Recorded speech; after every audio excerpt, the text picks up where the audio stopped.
I think decorators are so neat, I wanted to give you two examples. This one, decorating $log service. So $exception handler is a function. That's all that service is. $log is an actual object with an API. So what I need to do here is return an object. And in this case, I'm going to return the original object. But before I return that original object, I'm going to save off its error method into a variable called error. And then I'm going to overwrite it with my own custom error processing. So send my errors off wherever I want. And you could do the same thing with log and warn. I think log has 4 methods on it: info, warn, error, and something else. This line of code, just calling the original error function. So again, just trying to pass through, intercept something and pass through those calls. Something else that is useful, another service that's useful to decorate is the HTTP service. But with HTTP, you typically don't take that decorator approach. So why would I want to intercept HTTP requests? Well, because I might want to add authorization headers with some sort of bearer token. I'll always have a token go to the web server. I might want to, in this case, just know when is there an HTTP request. Because I want to put some spinner on the screen or something that indicates there's activity. What this service is doing is just trying to find out when is a request going out and when is a request finished. Because whenever that happens, I will interact with root scope. Could be another service though, to figure out when is there an outstanding request. And when that happens, you could get something like, this window, where anytime I do anything, I get that little animation at the top. And that's even when I'm just loading a new view. See, that only happens once for each of these tabs when Angular goes off and requests an HTML file with the server. That's the kind of code that will do that. Now, and this doesn't use decorator. Instead, this is known as an interceptor for the HTTP service. Basically, you can have as many interceptors as you want. Every interceptor should have a method that gets called during the outgoing request, a method that gets called during the response that comes back, and a method that can get called if there was some sort of error. And you have to know how to work with promises a little bit. Because what you need to do is, when there is a request, from that method that you return as part of the public API, you need to always return a promise from that request. So I'm using q.when, which we'll talk about more in just a little bit. But having that code in place, I can now, when I do an http.get, oh yes, one more thing. This bit of code right here is I'm trying to pull out some description out of the configuration object that gets passed to an HTTP request. I want to pull out a description because I might want to put something in my animated spinner that says, we are currently saving your report, or we are currently querying this data for you. It's some sort of contextual message so the user knows, yes, not only are you working, but you're doing something that I want you to do. You're not just sort of sitting and spinning. And the way I can do that is, when I make some sort of request to get some data, I can actually provide a description in that config object to sort of provide a nice little user message about what's going on. And then I could have some sort of directive or just sort of some sort of markup in a view that says, ng show this thing when we have a request description, and an ng show this div when we have any outstanding requests. And inside of there is the little image that will spin or blink or do something like that.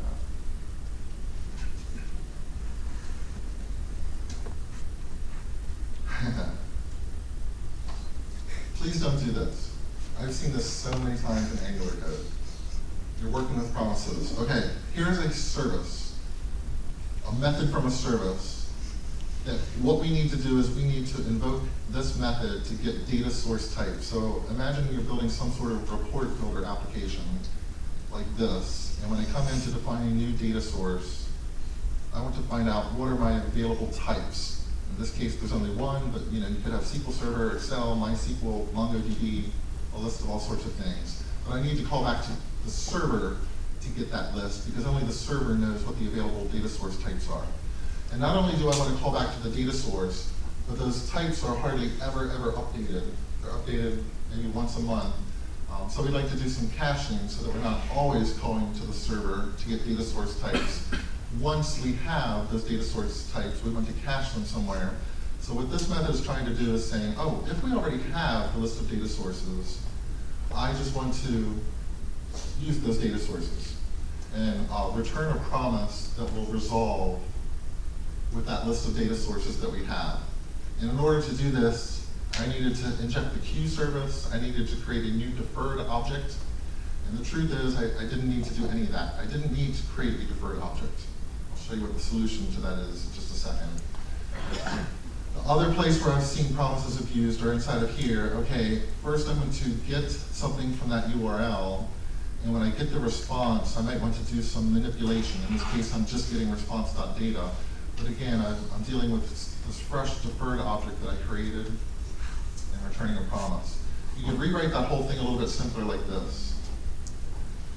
If you already have a value that you can resolve a promise with, and you don't have to do any asynchronous work, just use the queue service and use the when method and give it that value. So return q.when and some value will return to the caller and automatically a promise that is already resolved and already has the value that they need. So there's no need to create a new deferred object. And inside of a then, you also never need to create a new promise because anything that gets returned from a then method is automatically wrapped inside of a promise. So just return something, it'll get wrapped. And the caller has a promise that they can do a .then on. Is that helpful? Chaining promises. I do this quite often, and again, once you learn that you can just return something and it's automatically a promise, or in this case it is a promise, things become much easier. So what happens here is I need to get the details of a repository. I'm going to inject, or sorry, not inject. When you invoke this method, you have to tell me what username and what repository name on GitHub that you want details about. And the details that we want, we cannot fetch with a single call to GitHub. We need to call api.github.com/repos, username and repo name to get some details, and also make a call to /collaborators to get some other details about the repository. But I can wrap all of that up into what looks like a single method call on my service, just by saying, okay, first we'll go out and get from the repository URL. And the thing to remember here is every time you have a then, this then is resolving that promise, http.get. We'll do some processing in here, and now we've gotten some additional data. We can go out and get the collaborator, so I'll return another http.get. That will go to that then, and it's going to pull some data out, do some manipulation, and finally ultimately return this object that we've been building up across that series of calls. To a caller, all they have to say is .get repo details .then, so they can get this object that has both the repository details, including all the collaborator information. So we have sequential HTTP calls. Do that one first, and then do that one second. Which is a little bit different than something I'll show you in just a little bit later. If you're a fan of unit testing in AngularJS, here is an application I worked on a while ago where I used to write tests like this, where pretty much every test case would have a before each that just had to inject everything. We need to inject root scope to create a new scope for our test. We need to inject $controller to create a controller instance for a test. Dialog and queue because we're using those, and any backend so we can mock up API calls. That just got so hideous after a while, where there were so many before eaches just injecting the same thing over and over again, like root scope and controller. I finally just said, inside of every specification file, let's just have a single before each at the very top of that test file that just injects the common things that we're going to use in all these tests. I almost always need root scope, almost always need controller, 8 times out of 10 I need queue, 8 times out of 10 I need HTTP backend. I don't care if there's some tests somewhere inside of there that don't actually use some of the services every time. I'm just going to have a single inject at the top of the file that gets all of that out of the way, so that when I'm actually writing tests, the before each looks much simpler and just interacts with those objects that are already injected somewhere to set things up. So before each, in this case, I just want to mock out an HTTP call. I want to instantiate this report list controller. I want to flush all HTTP calls to make sure they get through the controller. And then just start writing assertions against it.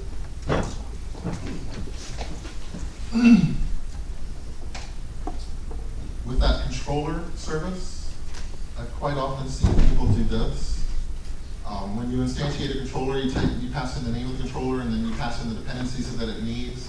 And quite often you might think that you need to pass in every dependency that it needs. So if the controller has 6 parameters on it, you're trying to pass in all 6. In truth, if this report list controller requires scope and HTTP and queue, I bet you the test that you're writing only needs you to inject that scope object or pass scope as the second parameter to controller.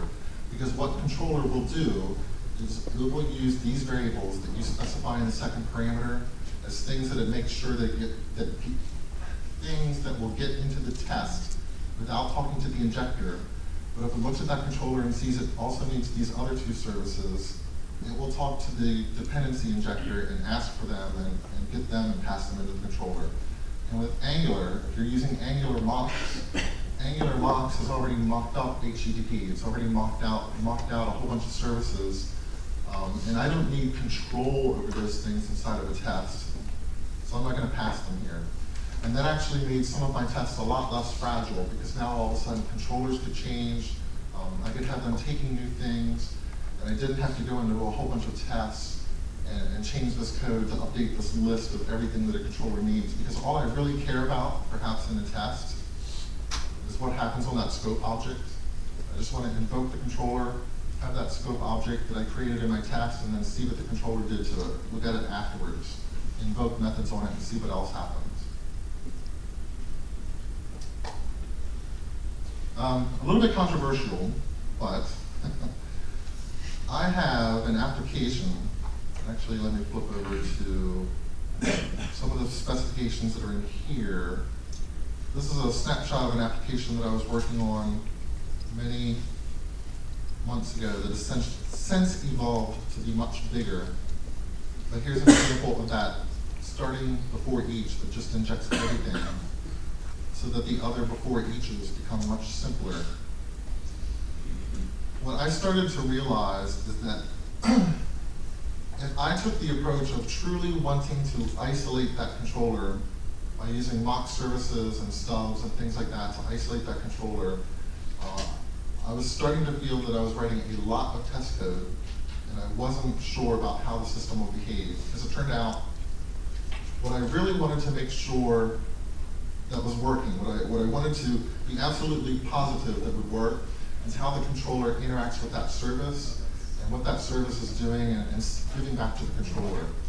And when I was isolating the controller by mocking out services that it was calling, services like this report list controller,